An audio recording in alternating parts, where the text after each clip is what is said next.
रानात फुलवेरी ना जा. का? राक्षस असू तेथे राक्षस.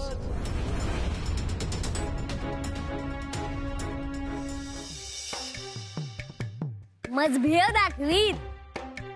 का म्हणीत हे नको हे नको? कोण म्हणीत? आम्ही ना म्हणीत. भया पावशा काकाचा राक्षस इथं. ना सत्तू पण. अरे हुप्प्यानो कुठे पळीत? बित्राट तुम्ही आले कशासी ना ते पळून जाण्यासी.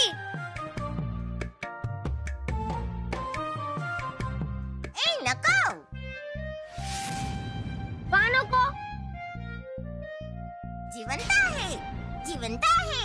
सुकलेलं नाही सुकलेलं नाही. दुखेल दुखेल. मा हे तर सुकलेलं. कोण थट्टा करीत?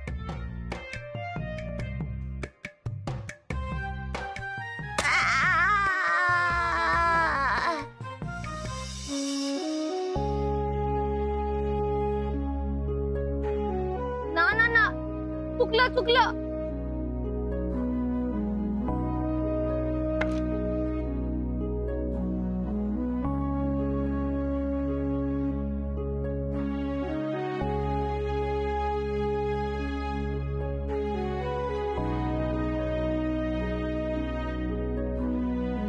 चुकलं चुकलं. ना राग धरी माझ्यावरी. पुन्हा ना करीत असत. पोटासी घे माझी चूक. आता देवी माय माझ्यावर राग धरीत. देवी कोपेल झाड सुकेल.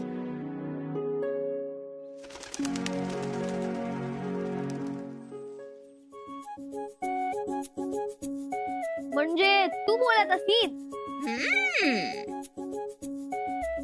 बोल का पाखरू. उन्ना उन्ना. तू मित्र असीत माझा.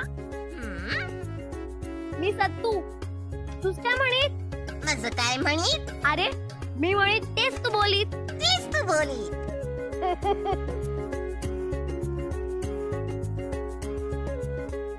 मला सुकलेलं झाड दाखवीत तू. दाखवीत दाखवीत दाखवीत. कोण तू? हा कोण तू म्हणजे? तुझ्याशी तर बोलीत. विसरीत का तू? विसरीत विसरीत. भया तू विसराळू असीत. विसराळू असीत विसराळू असीत.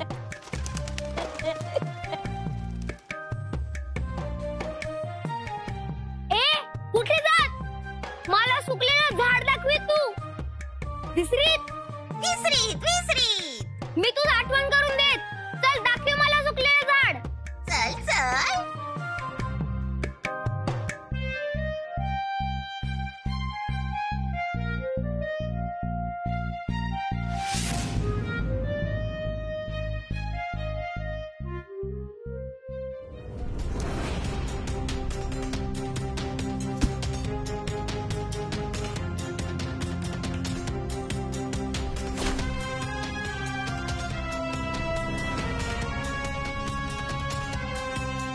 कोण मारीत? कोण मार मारीत?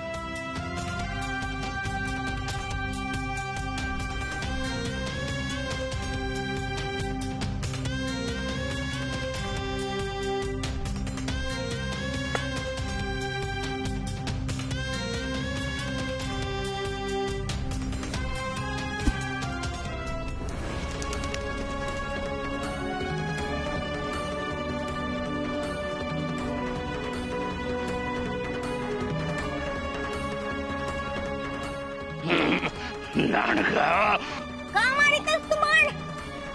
आता काय होत त्याची? काय होत? विषारी पान लागत त्याचं काय होत? तडपून तडपून मरितो लहानगा.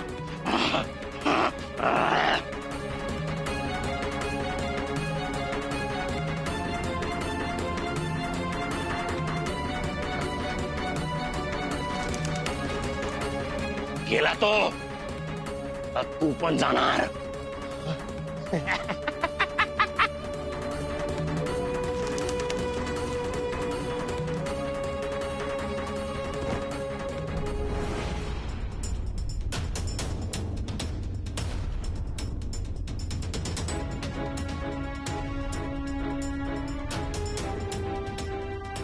अरे अरे मेलं पाखरू.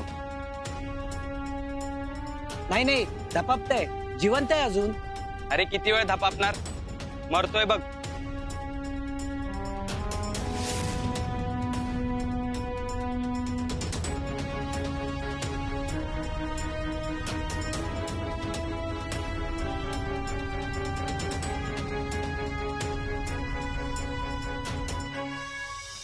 कोणीतरी शिकार करण्याचा प्रयत्न केलाय, त्या अर्थी याचं मांस नक्कीच चविष्ट असणार. नाही, हा जगेल. मी जगवीन याला. दूर व्हा इथून. हा एवढूसा जीव कळवळतोय, तुम्ही याला वाजवायचं सोडून असली क्रूर भाषा करताय. कोणीतरी पाणी आणा याच्यासाठी पटकन.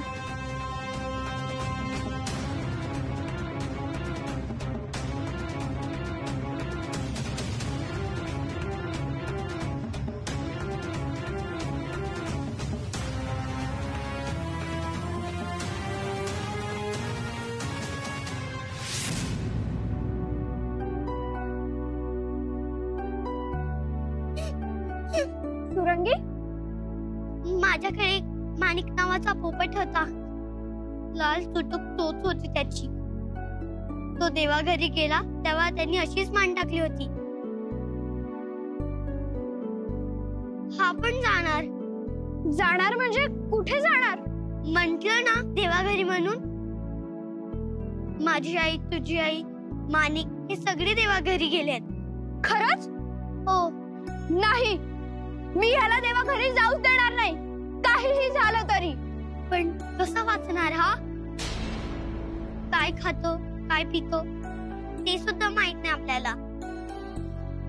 हा तर दूर जंगलातून आलाय.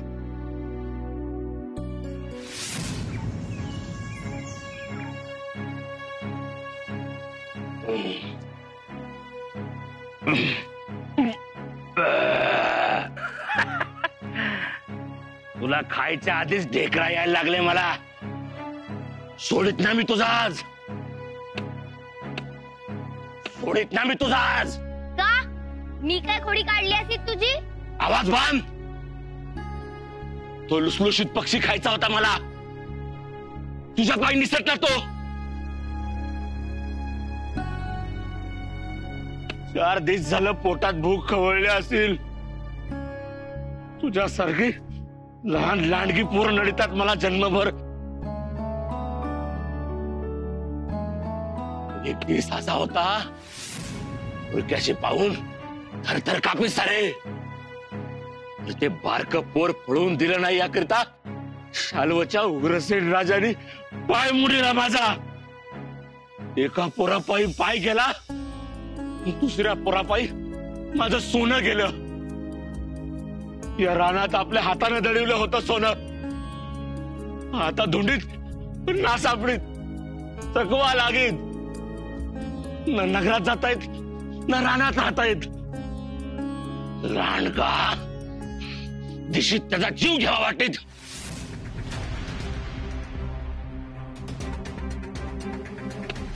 तुला खातो आता असाच कच्चा.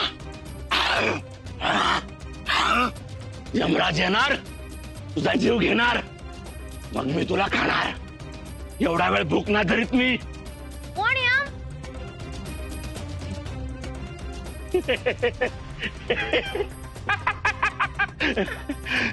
यमराजाचे नाव ओळखीत. तो सगळ्या जीवांचा काळ, सगळ्यात मोठा देव. आम्हासी ना ठाऊक की तुमचा नागर देवता.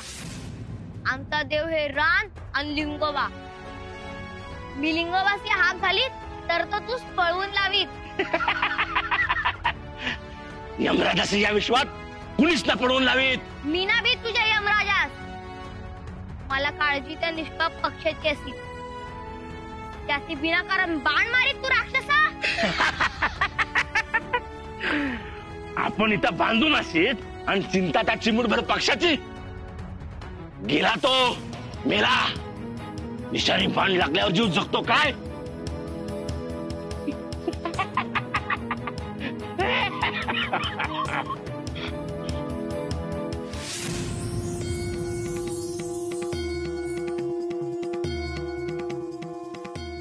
मावशी मावशी काय ग? जेव्हा जेव्हा मी धडपडते आणि मला मार लागतो तेव्हा तू काय लावतेस मला हळद मग ती दे ना मला पटकन.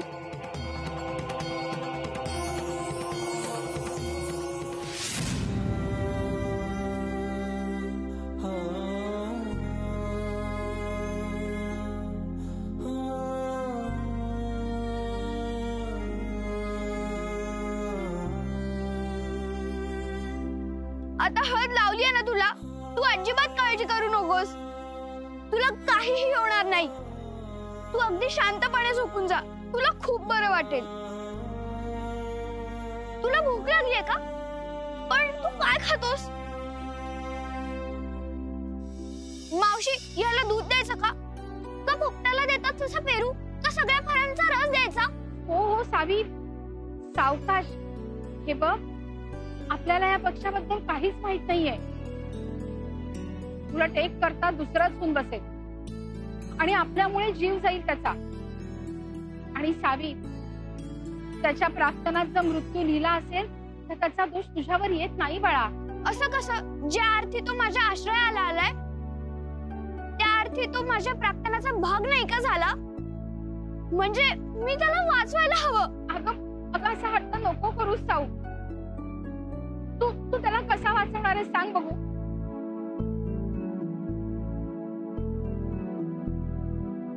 कोण आहे तिकडे? ताबडतोब राजवैद्यांना बोलवा.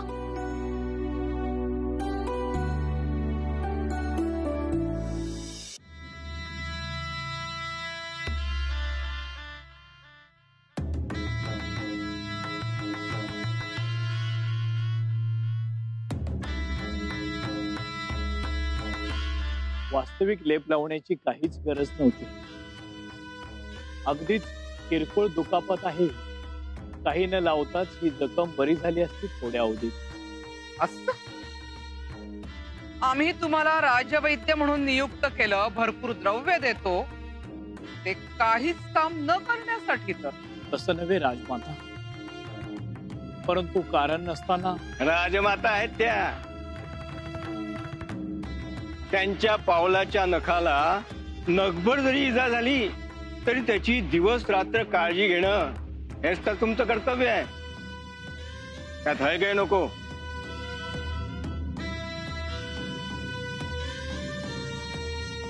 प्रणाम राजमाता. प्रणाम राजवैद्य. कृपा करून तातडीने चलावे. राजकन्या सावित्रीने आपल्याला ताबडतोब पाचारण केले आहे वैद्यराज. हो का? काय झाले राजकन्येला? चला. अनुमती न घेताच निघालात राजवैद्य. क्षमा राजमाता, परंतु राजकन्याला काहीतरी झालं या कल्पनेनं काळजीपोटी तातडी केली. निघू का?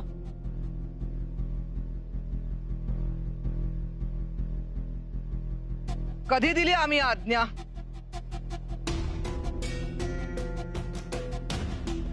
तसा कोणताही शब्द आमच्या मुखातून अजून बाहेर पडला नाही.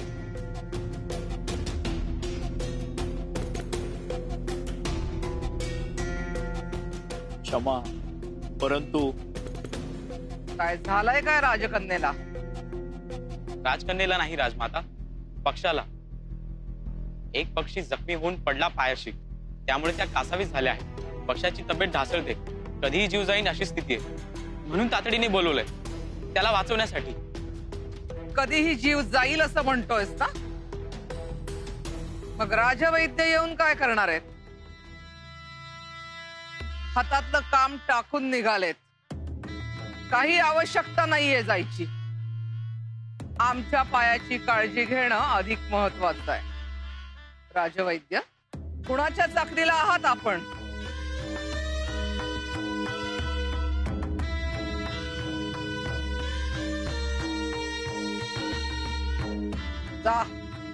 जाऊन सांग, राजवैद्य व्यस्त आहेत, येऊ शकणार नाहीत.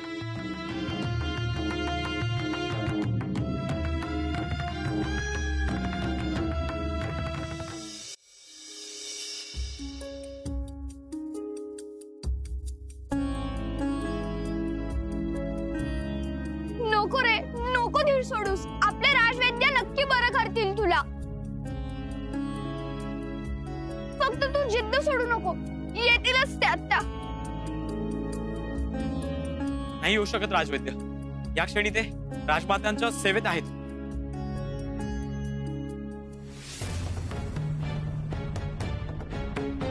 हरकत नाही. आम्ही तर तिथे जाऊ शकतो ना.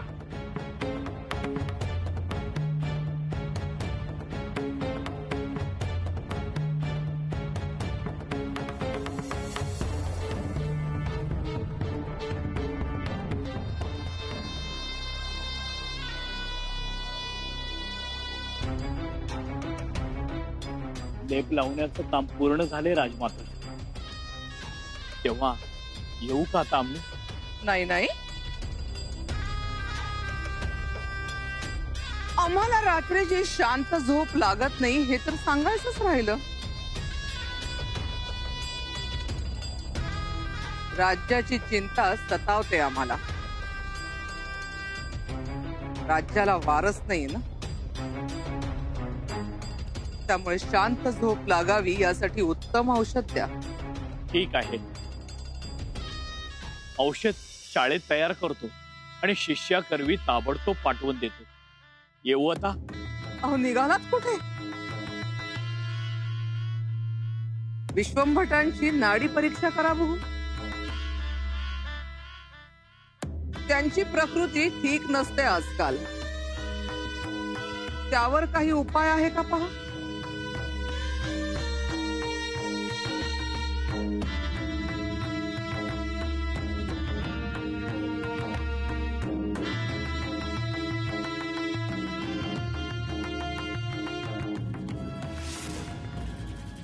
कुठे आहेत राजवैद्य? हा काय उर्मटपणा आहे. कोण कुठलीही मुलगी राजवाडाभर राजशिष्टाचार मोडत फिरत असते. आमच्या दालनात येताना साधी अनुमती घेता येत नाही. अशी मुलगी आलीच कशी इथे? राजमाता, आमच्यासाठी प्रत्येक क्षण मोलाचा आहे. पाहिलं हा निरागस पक्षी किती कोमेजला आहे ते. याला तातडीने उपचाराची गरज आहे. कृपा करून याच्यावर ताबडतोब इलाज करा राजवैद्य.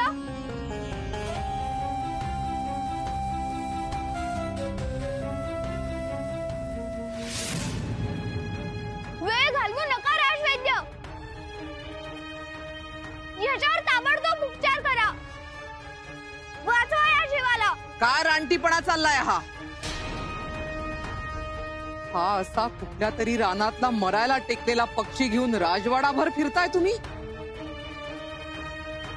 काहीही उपचार करायची गरज नाहीये. फेकून द्या त्या पक्षाला ताबडतोब. असं बोलवतो तरी कसं तुम्हाला? आम्ही तर ऐकले की निर्जीव दगडातही परमेश्वर असतो. हा तर जिवंत पक्षी आहे. आपल्या आश्रयाला आलेला. त्याला फेकून द्या म्हणणं म्हणजे देवाचा अपमान आहे. हे बघ सावित्री, या पक्षाची पिसं आवडली आहेत का तुला? हो ठीक आहे, आपण ती चिटकवून घेऊ आणि त्यावर त्या चित्रकाराला रेखाटायला लावू नवीन चित्र. म्हणजे झालं. काहीच नाही का तुमच्या जवळ? तडफडणाऱ्या एका जीवावर ताबडतोब उपचार करायचे सोडून तुम्ही त्याच्या मृत्यूच्याच गोष्टी करता. लक्षात ठेवा, राजाश्रयाला आलेल्या प्रत्येक जीवाचं रक्षण करणं हे राजवंशाचं कर्तव्यच आहे. त्यामुळे तुम्ही त्याला फेकून